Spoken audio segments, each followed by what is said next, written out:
भोपाल में बीजेपी ने पंडित दीनदयाल की मनाई पुण्यतिथि। समर्पण निधि अभियान का हुआ शुभारंभ। कार्यक्रम में चिकित्सा शिक्षा मंत्री, बीजेपी प्रदेश अध्यक्ष समेत भाजपा कार्यकर्ता शामिल। अशोकनगर के ग्रामीण इलाकों में शासन की योजनाओं को लगाया जा रहा पलीता। सरपंच सचिव की मिलीभगत से ग्रामों में रुका विकास कार्य।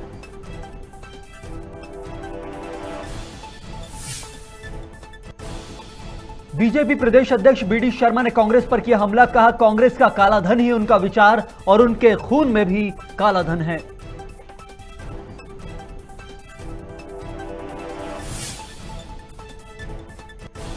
नरसिंहपुर जिले के साईखेड़ा विकासखंड में आने वाला विद्यालय है तुमड़ा। शिक्षा के क्षेत्र में बना रहा अलग पहचान। प्रदेश सरकार से मिल चुका है 2 बार पुरस्कार।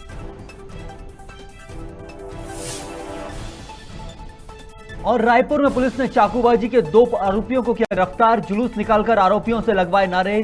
चाकूबाजी नहीं करूंगा के नारे लगाते हुए पहुंचे थाने।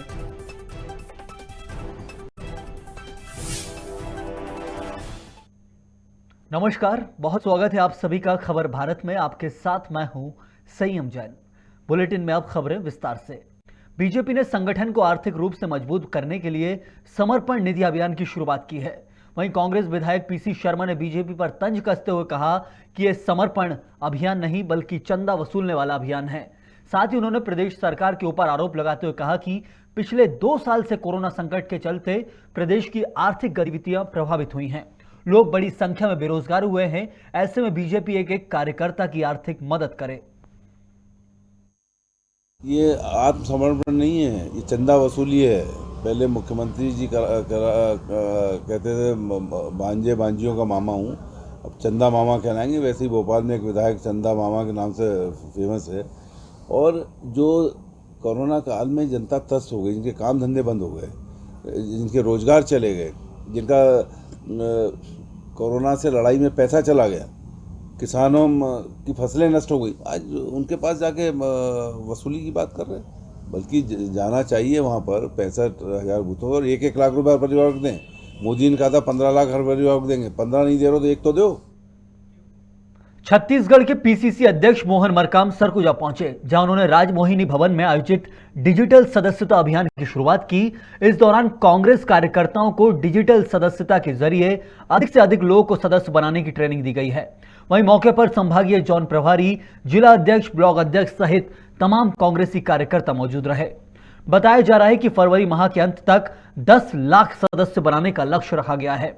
वहीं दूसरी तरफ बीजेपी प्रवक्ता अनुराग सिंह देव ने अभियान पर तंज कसते हुए कहा कि कांग्रेस ने जो डिजिटल सदस्यता अभियान शुरू किया है वो बीजेपी की नकल करने की कोशिश कर रही है।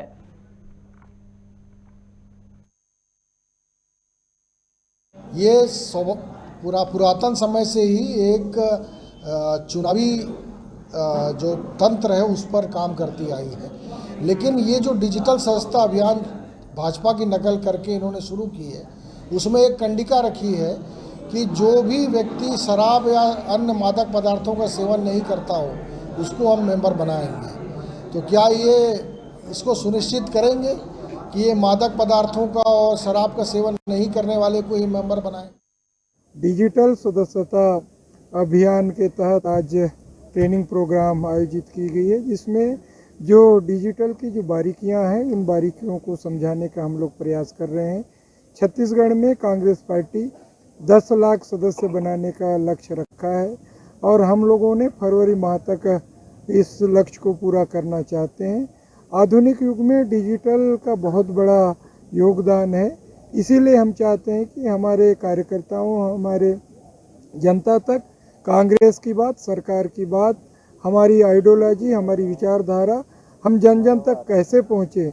इसीलिए जो सदस्य बनेंगे उनको उनके मोबाइल से सीधा लिंक करके अपनी बात पहुंचाना चाहते। दमोह जिले में लगातार बढ़ रहे मवेशियों की चोरी के बीच एक बड़ी खबर सामने आई है, जहां स्थानीय लोगों ने मवेशी चोर को पकड़कर उसे सजा के रूप में सिर के आधे बाल काट दिए और पुलिस के हवाले कर दिया, जिसके बाद पुलिस ने आरोपी के ऊपर कानूनी कार्रवाई शुरू कर दी है।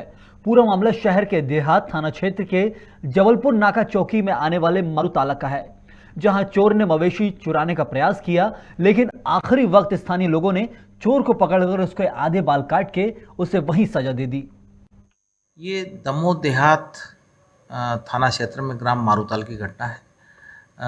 एक राजपूत नाम का लड़का है जिसका नाम सीताराम राजपूत है और उसको उन्हीं गांव के कुछ लड़कों ने यह कह के मारपीट की है कि ये गाय चोरी कराता है और उसके बाल भी काट दिए हैं। सीताराम राजपूत की रिपोर्ट पर दमोह देहात में प्रकरण पंजीबद्ध कर वैधानिक कार्रवाई की जा रही है। सर, जानकारी मिली थी कि उसे ग्राम खुद लेके आए थे जंगल का। हाँ, कुछ लोगों को सूचना दी थी, पुलिस भी पहुंच गई थी। गांव से जब लेके आ रहे थे तब सूचना प्राप्त हो गई थी तो पुलिस भी पहुंच गई थी और उसकी रिपोर्ट जो है लेके की जा रही है। अलीराजपुर जिले के जोबट में बीजेपी ने पंडित दीनदयाल उपाध्याय की पुण्यतिथि मनाई।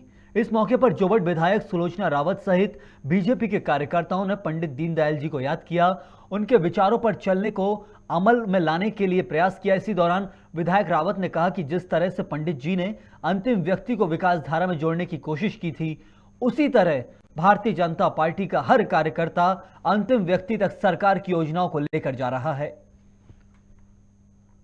पंडित दीनदयाल ने हमारे भारतीय जनता पार्टी के लिए बहुत कुछ काम किया है और हमारे गरीब आदिवासी भाइयों को अंतिम पंक्ति में खड़े रहने वाले लोगों तक ये शासन की योजना पहुंचाने में उन्होंने पूरा भरपूर प्रयास किया और आज हमारे भारतीय जनता पार्टी के मार्गदर्शन में सभी हमारे यहाँ की जो योजना चल रही है अच्छे से अच्छे योजना का लाभ मिल रहा है। इस हमारे पंडित दीनदयाल उपाध्याय के पुण्यतिथि के अवसर पर हम यही बताना चाहते हैं कि हमारे दीनदयाल के कुछ चिन्हों पे चल के हमको भी ऐसा ही संकल्प लेके काम करना है। हमारे भारतीय जनता पार्टी की जो आज हमारे यहाँ पे संपर्क पर निधि इकट्ठी करना है, सब ने एक स्वर में कहा कि हम भारतीय जनता पार्टी के हमारे पंडित दीनदयाल के मार्गदर्शन में इकट्ठा करके हमारे जनता पार्टी को आगे बढ़ाएंगे।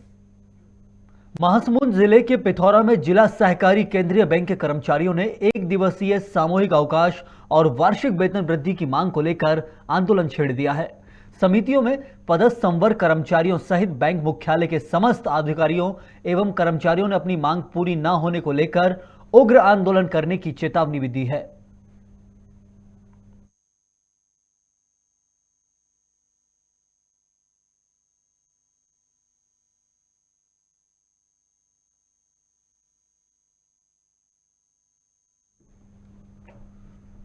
बीजेपी प्रदेश अध्यक्ष बीडी शर्मा ने कांग्रेस पर तीखी प्रतिक्रिया दी है। उन्होंने कांग्रेस पर आरोप लगाते हुए कहा कि कांग्रेस जिंदगी भर काले धन के आधार पर देश के अंदर आगे बढ़ती रही है।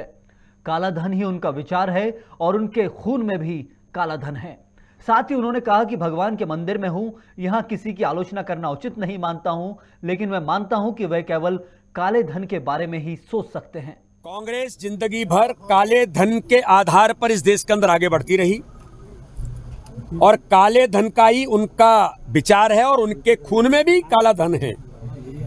जैसे माननीय प्रधानमंत्री कहते हैं कि फूट डालो राज्य करो, यही कांग्रेस के चरित्र उनके जीन्स में है। तो उनको लगता है कि सब लोग ही ऐसा करते हैं, लेकिन मैं तो आज भगवान के मंदिर में हूं, मैं किसी की आलोचना करना यहाँ उचित नहीं मानता, लेकिन मैं ऐसा मानता हूं कि वो काले धन के बारे में ही सोच सकते हैं। लेकिन ये जो हम अभियान हमारा है, कार्यकर्ताओं का अपने विचार के लिए और अपने संगठन के लिए समर्पण है, ये किसी प्रकार का कोई कलेक्शन नहीं है, ये समर्पण है। भारतीय जनता पार्टी ने पंडित दीनदयाल उपाध्याय की पुण्यतिथि के मौके पर समर्पण निधि अभियान का शुभारंभ किया। वहीं लालघाटी चौराहा स्थित पंडित दीनदयाल की प्रतिमा पर माल्यार्पण कार्यक्रम का आयोजन किया गया। इस मौके पर चिकित्सा शिक्षा मंत्री विश्वास सारंग, बीजेपी प्रदेश अध्यक्ष बीडी शर्मा और प्रदेश महामंत्री भगवान दास सबनानी सहित महिला कार्यकर्ता भी काफी संख्या में मौजूद रहे। इस दौरान बीडी शर्मा ने कहा कि बीजेपी कार्यकर्ता जो संकल्प लेते हैं उसे पूरा करते हैं। साथ ही संगठन के सुचारू संचालन के लिए जो जरूरत है उस दिशा में समर्पण निधि कार्यक्रम चलाया जा रहा है।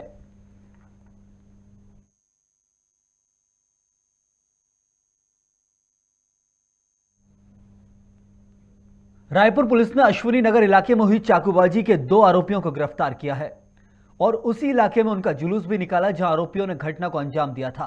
पुलिस ने दोनों आरोपी युवकों में से चाकूबाजी नहीं करूंगा जैसे नारे भी लगवाए। बता दें कि 2 दिन पहले दोनों आरोपी युवकों ने इलाके के ही एक युवक पर चाकू से हमला किया था और तब से ही वे लगातार फरार चल रहे थे। देखिए, आज़ाद चौक थाना क्षेत्र के अश्विनी नगर एरिया में रात में एक चाकूबाजी की घटना हुई थी। उसमें अपराध पंजीबद्ध किया गया था। विवेचना में हत्या का प्रयास का भी मामला दर्ज किया गया था। उसमें 2 लोगों के आरोपियों के रूप में उसने पीड़ित ने नाम बताया था। दोनों को गिरफ्तार कर लिया गया है। गिरफ्तार करके माननीय न्यायालय में प्रस्तुत किया जा रहा है। छत्तीसगढ़ में बीजेपी धान खरीदी की समय बढ़ाने की मांग पर कृषि मंत्री रविंद्र चौबे ने सरकार का पक्ष रखते हुए कहा कि प्रदेश में रिकॉर्ड धान खरीदी की गई है। उन्होंने कहा कि आंकड़ों के मुताबिक 99 लाख मैट्रिक टन धान 21 लाख से अधिक किसानों से खरीदी गई है। साथ ही किसानों के खातों में 20,000 करोड़ की राशि भेज दी गई है। वहीं कई जिलों में धान खरीदी केंद्रों में काम संपूर्ण हो चुका है। ऐसे में तारीख बढ़ाने का कोई मतलब नहीं निकलता है, जिसका समर्थन कांग्रेस प्रवक्ता धनंजय ठाकुर ने भी किया है। छत्तीसगढ़ में मुख्यमंत्री भूपेश बघेल जी की सरकार ने किसानों से धान खरीदी की और किसानों के जेब में 20,000 करोड़ रुपए की राशि पहुंचाने का काम किया है। इससे छत्तीसगढ़ के मार्केट में उछाल आएगा, चाहे सोने चांदी के बाजार हो, कपड़े का मार्केट हो, ऑटोमोबाइल सेक्टर हो, रेती सीमेंट गिट्टी का मार्केट हो, क्योंकि जब भी किसानों के जेब में पैसा डाला गया है, छत्तीसगढ़ में आर्थिक गतिविधियां तेजी से शुरू हुई और आगे बढ़ी है। जहां केंद्र की नरेंद्र मोदी सरकार के गलत नीतियों के चलते देश भर में आर्थिक मंदी है, देश के अन्य राज्य आर्थिक मंदी के बुरे दौर से गुजर रहे हैं। छत्तीसगढ़ में मुख्यमंत्री भूपेश बघेल सरकार की योजनाओं के चलते आर्थिक मंदी की काली छाया नहीं पड़ पाई है। देखिए, छत्तीसगढ़ में कांग्रेस की सरकार बनने के बाद लगातार धान खरीदी का आंकड़ा बढ़ रहा है। पहले साल 80 लाख मीट्रिक टन धान की खरीदी हुई थी, दूसरे साल 83 लाख मीट्रिक टन धान की खरीदी हुई, तीसरे साल 92 लाख मीट्रिक टन धान की खरीदी हुई और आज तारीख तक 99 लाख मीट्रिक टन धान की खरीदी हो चुकी है। अंतिम आंकड़े अभी आ रहे होंगे, लेकिन 99 लाख मीट्रिक टन धान की खरीदी का लगभग अपने पास आंकड़े आ चुके हैं।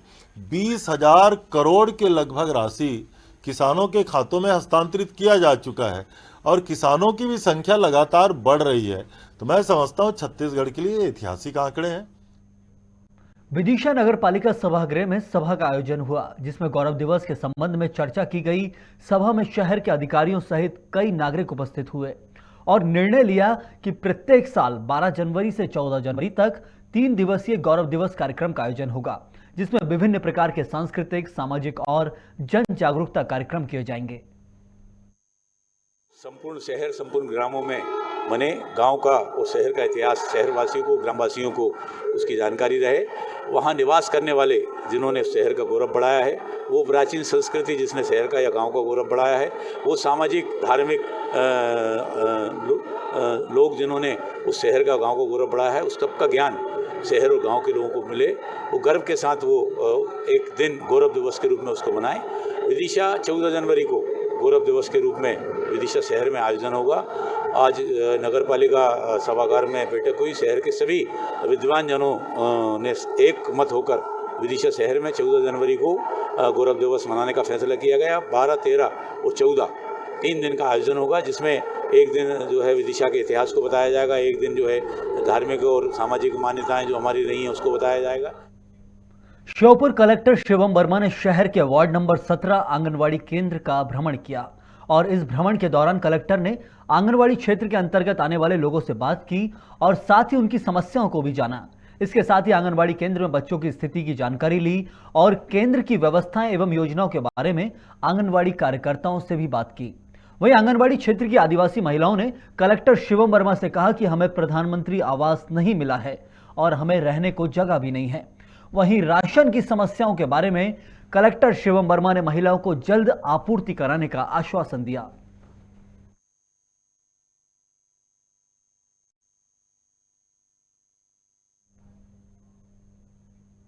नरसिंहपुर पुलिस अधीक्षक ने गाडरवारा थाने में पदस्थ आरक्षक कमलेश कुशवाहा को नौकरी से बर्खास्त कर दिया। पिछले कई दिनों से आरक्षक बिना बताए ड्यूटी से गैर हाजिर चल रहे थे।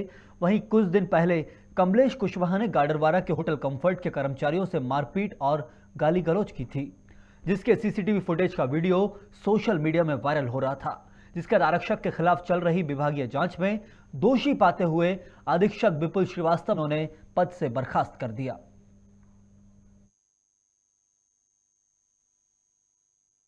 जी, इसमें एक प्रकरण में एक हमारे यहाँ पे आरक्षक थे, आरक्षक कमलेश कुशवाहा, उनके द्वारा गाडरवारा में एक होटल के कर्मचारी के साथ मारपीट की गई थी और उस संबंध में उनकी विभागीय जांच संस्थित हुई थी और विभागीय जांच का निराकरण उसमें हुआ है और उनको ऊपर सज़ा देते हुए उनकी सेवा से उनको पृथक कर दिया है और अब वो पुलिस विभाग के कर्मचारी नहीं रहे हैं और इसमें जो है प्रॉपर विभागीय जांच करने के बाद उनके ऊपर एक कार्रवाई की गई है।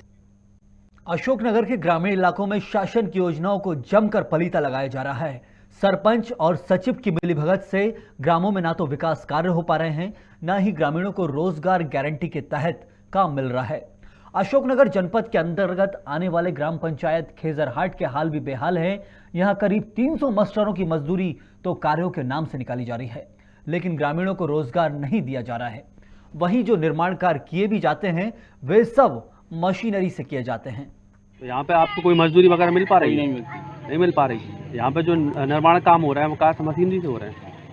कभी सरपंच वगैरह से आपने बोला क्या हमें मजदूरी की? नहीं बोला, जबकि कराते नहीं, कब बोला? अच्छा, और कोई जो सरकारी सुविधा है उनके लाभ मिल पा रहे हैं? नहीं मिली, कुटी नहीं मिली हमें। हाँ, कुटी वगैरह भी नहीं मिल पाई। दादा क्या नाम है आपका? कौन सी ग्राम पंचायत में रहते हो? खेजरहाट में। तो मनरेगा के तहत आपको कोई मजदूरी वगैरह मिल पाती कि नहीं? क्या करते हैं सरपंच सचिव? पैसा वैसे देते हैं कि नहीं आपको? नहीं। तो काम मशीनरी से चल रहा है पूरा।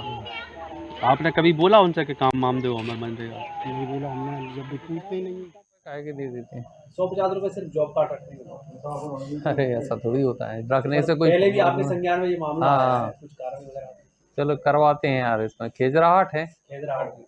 चलो मैं दिखवा देता हूँ अभी। नहीं सर, पिछली बार भी आपसे चर्चा हुई थी। हाँ, कोई कार्रवाई अभी तक देखने को नहीं, अब रिपोर्ट नहीं आई हमारे पास। आपने जांच वगैरह बिठाई? हाँ, जांच करवा रहे हैं, उसमें रिपोर्ट आ रही है। अभी रिपोर्ट आ जाती है फिर बताएंगे हम आपको। खेजरहाट में सर क्या कुछ जानकारी? अभी बुलवा लेते हैं। नरसिंहपुर जिले के गाडरवारा तहसील में साईखेड़ा विकासखंड में आता है एक शासकीय प्राथमिक बालक शाला तुमड़ा, जिसने मध्य प्रदेश में अपनी अलग पहचान बनाई है। तुमड़ा जहां के कक्षा 1 से लेकर 5वीं तक के छोटे छोटे विद्यार्थी पढ़ाई के मामले में बड़ों को भी मात दे देते हैं। स्कूली शिक्षकों की कड़ी मेहनत से विद्यालय ने जिले में अपनी अलग जगह बनाई है। शिक्षक हल्के वीर पटेल ने शिक्षा चेतना यात्रा निकालकर अपने विद्यालय का नाम जिले में प्रथम बनाया है।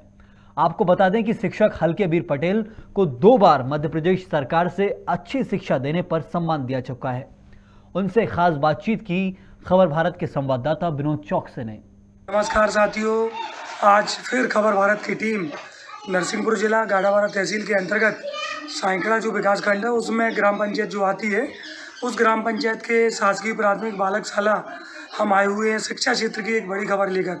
हम आपको बता दें, यह विद्यालय जो कि एक मॉडल स्कूल है, प्रदेश में एक इस विद्यालय ने अलग स्थान बनाया है। यहाँ के जो शिक्षक हैं हल्के वीर पटेल ने एक अलग स्थान बनाया है। बताएं आपकी ये पूरा संकल्प आपने किस तरह से लिया था शिक्षा क्षेत्र में, जो इतना बढ़िया सुंदर आपने विद्यालय बनाया?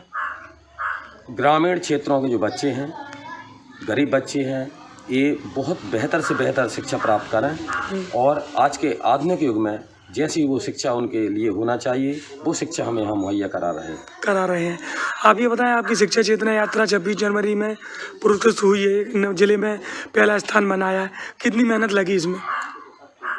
हमारे जिला कलेक्टर महोदय जी एवं जिला पंचायत सीओ जी के मार्गदर्शन में और हमारे जिला शिक्षा अधिकारी महोदय श्रीमती JS बेसन जी के उचित मार्गदर्शन में हमने ये शिक्षा चेतना यात्रा पूरे जिले में निकाली हुई थी और इसका हमने एक झांकी प्रस्तुत की थी गणतंत्र दिवस में। उसमें हमारा शिक्षा विभाग प्रथम स्थान पर पुरस्कृत हुआ। जिला में शिक्षा चेतना का स्थान प्रथम पाया 26 जनवरी के दिन वह पुरस्कृत हुए हैं। यह विद्यालय एक बार फिर नरसिंहपुर जिला में पुरस्कृत हुआ है। यहाँ के शिक्षक पुरस्कृत हुए हैं और विद्यालय ने अपना एक अलग स्थान पूरे मध्य प्रदेश में बनाया है और मध्य प्रदेश के हजारों विद्यालयों के लिए एक प्रेरणा बन गया है। यहाँ के शिक्षक हजारों शिक्षकों के लिए एक प्रेरणा है। उनके द्वारा जो शिक्षा चेतना यात्रा चलाई गई, जिससे नरसिंहपुर जिला के समस्त जो विद्यालय हैं उनमें बहुत बड़ा परिवर्तन देखने को मिला है। हम आज उस विद्यालय में आए हुए हैं। आप देख सकते हैं यहाँ पर, यहाँ पर ये छोटे छोटे जो बच्चे यहाँ पर पढ़ते हैं पूरे अनुशासन से यहाँ पर पढ़ाई करते हैं। आप देख सकते हैं यहाँ पर जो बच्चे हैं पूरे अनुशासन से यहाँ पर पढ़ाई करते हैं। यहाँ के जो शिक्षक हैं यहाँ के जो शिक्षक हैं पूरी ईमानदारी से बच्चों के भविष्य के लिए बेहतर कार्य कर रहे हैं, आप देख सकते हैं। तो हम इसी बड़ी खबर को, आज शिक्षा क्षेत्र की बड़ी खबर, चारों तरफ आप इस विद्यालय को देख सकते हैं। ये अपने आप में एक बहुत ही सुंदर विद्यालय, मॉडल स्कूल कहा गया है। यहाँ के शिक्षक 2 बार मध्य प्रदेश शासन से पुरस्कृत हो चुके हैं। खबर भारत की टीम अब आपको यहाँ के जो शिक्षक हैं हम उनसे आपको मिलाते हैं, इस विद्यालय की खूबसूरती को जानते हैं कि किस तरह उन्होंने इस विद्यालय को इतना सुंदर बनाया। बहरहाल इस बुलेटिन में इतना ही। खबरों का सिलसिला खबर भारत में लगातार जारी है। आप बने रहिए खबर भारत के साथ और देखते रहिए खबर भारत।